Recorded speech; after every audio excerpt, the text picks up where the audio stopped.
Ինձնից աչի վրա նոր քմարաշն է։ Ձախում, նարդոս, մի քիչ ավելի հեռվում սարի թաղ։ Այս թաղամասերում հիմնականում գերակշռում են առանձնատները, որոնք բավականին խիտ են կառուցապատված։ Եվ նաև երևի դա է պատճառը, որ այս թաղամասերում չկա մի փողոց, որտեղ բնակիչները խնդիրներ չունենան կադաստրային քարտեզների հետ։ Կադաստրային քարտեզների հետ մարդիկ սկսեցին առնչվել 2000-ականներին, երբ պետությունը որոշեց քարտեզավորել նախկինում համայնքների որոշումների հիման վրա բաժանված հողատարածքները։ Պրոցեսը քիչ թե շատ կարգավորեց դաշտը, բայց նորագույն տեխնոլոգիաների ի հայտ գալով պարզ դարձավ, որ ամեն ինչ նորից պետք է շտկել։ Հնարավոր է, որ կադաստրում գրանցված լինի 120 մետր հողամաս, ընդունենք 60 մետր մեկին, 60 մետր մյուսին, բնության մեջ դա իրականում 100 մետր լինի։ Այսինքն հիմա մեկը ասում է ես 60 մետր ստեղ ունեմ, մյուսն էլ, բայց բնության մեջ քանի որ չկա այդ մակերեսը, արդեն դժվար է բացատրել թե այս կողմին, թե այն կողմին, որ գիտեք ժամանակին 90 ընդունենք 3 թվականին չափագրողը եկավ, հոգնած էր, մոտավորապես մի բան գրեց եւ գնաց։ Սա ճանապարհն է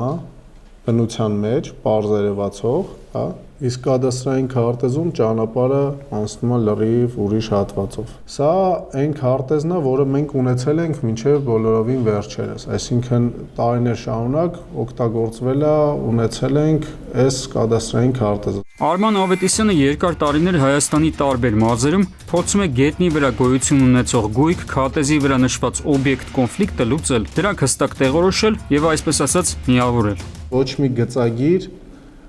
տակի շինությունը իր գծագրի հետ չի համապատասխանում, էլի, բոլորը շեղված են։ Ստեղ քանի որ քարտեզը բավականին հին է, գույքերի մեծ մասը դրանից հետո է ձևավորվել, իրանք առհասարակ չկան, բայց օրինակի համար չի բացառվում, որ այս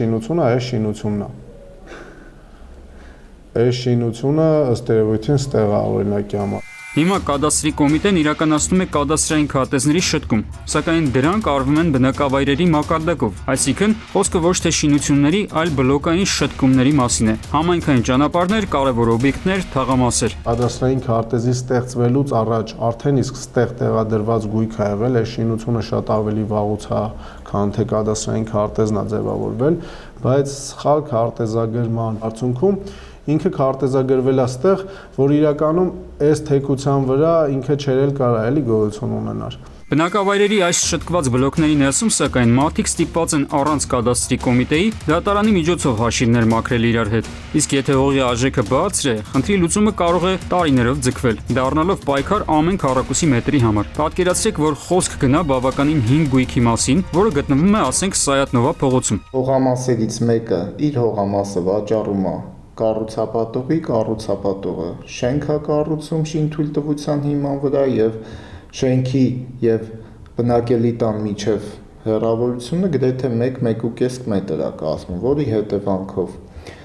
բնակելի տան բնակիչները դժգոհում են, բողոքում են, ներկայացնում են իրենց բողոքը դատարան, հայցադիմում են ներկայացնում։ Կառուցապատողի հետ հարաբերությունները լարվում են եւ կոնֆլիկտ է սկսվում շինարարական նորմերի խախտումների պատճառով։ Սկսվում է կադաստրային քարտեզների փնտրտուքը հարևանների վրա ճնշում բանացնելու համար։ Այս դեպքում խնդիրը վերաբերում է 4.6 քառակուսի մետր հողամաս իբր զավթելու, բայց խոսքը վերաբերում է կադաստրի սխալ քարտեզագրությանը, այսինքն կոորդինատները սխալ են ֆիքսվել։ Եթե փողոցի այդ հատվածի բոլոր բնակիչները փորձեն տվյալ կառուցապատողի տրամաբանությամբ շարժվել, ապա բոլորը բոլորից պետք է հող պահանջեն, ասում է փաստաբանը։ Այստեղ լուծումը կարող էր լինել կադաստրի կոմիտեի, այսպես ասած, քավորությամբ բոլոր հարևանների միջև փոխադարձ համաձայնությունը։ Էլ ավելի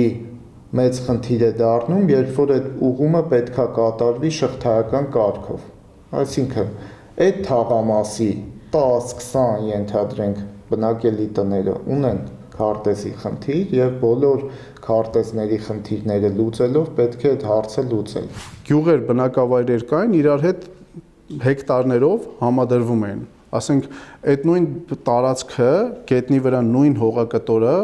այս բնակավայրը ժամանակին իմանալով իր սահմանումը վաճառել էր Պողոսին, այն մյուս բնակավայրը այդ նույն տարածքը, բայց իր քարտեզում եւս արտացված հատվածը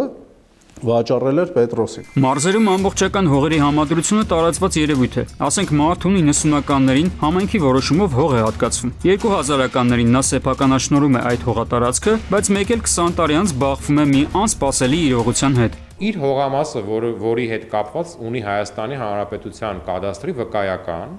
եւ համոզմունք ունի, որ դա իր սեփականությունը, պարզվում է եւս մեկ անձ նույն հողակտորի վերաբերյալ եւս ունի սեփականության վկայական։ Ակնհայտորեն պետք է առաջին պետական գրանցմանը նախապատվություն տրվի, իսկ երկրորդ քաղաքացին արդեն պետք է պետությունից վնաս ուզի որպես գույքի կորուստ։ Այստեղ հարց է առաջ գալիս. իսկ ինչ պետք է անեն նման իրավիճակում քաղաքացիները, այսինքն չկա որևէ միջոց, որ հնարավորություն կտար առանց դատարան դիմելու խնդիրը լուծել արագ ու պարզ ճանապարհով։ Քաղաքացուն ուղարկում են համայնքապետարան, գնա բեր համայնքի ղեկավարի կողմից հաստատված քարտեզ նոր կնիքով։ Համայնքի ղեկավարները հատկապես մարզերում չեն հասկանում իրենցից ինչ է պահանջվում, որպեսզի այդ խնդիրը լուծեն։ Տպավորություն է ստեղծվում, որ այստեղ բացակայում է տեղական ինքնակառավարման մարմիններ, կադաստրի կոմիտե երկխոսությունը։ Հավանաբար չկան ճիշտ ռելսերի վրա դրված կոմունիկացիոն խողովակներ։ Մենք մեղավոր չենք, համայնքն է մեղավոր, մենք մեղավոր չենք, 20 տարի առաջ մենք չենք եղել, կամ գնա հարևանի դատի տուր։ Որպես այդպիսին իմ պրակտիկայում ես կադաստրի կողմից ջանասիրություն խնդիրը լուծելու երբեք չեմ տեսել։ Դու կարող ես նշված խնդիրներով ընդունենք 5-ից 10 էջ պատճառաբանված դիմում գրել,